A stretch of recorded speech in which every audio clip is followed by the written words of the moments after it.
How to stop people from sending your picture on files on Samsung Galaxy S26 Ultra. Let's start the video. First of all, go to App Library. Here, click on Settings app.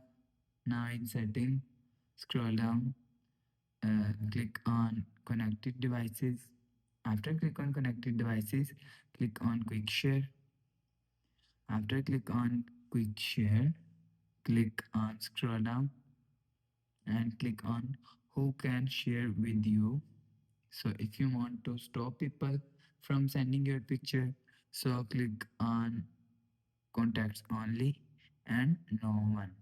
After select Contacts Only and No One, after select Contact Only, click on Done. After the process, go back to home screen. So that's how you can stop people from sending your pictures or files on Samsung Galaxy S26 Ultra. If you like the video, please subscribe. Thanks for watching.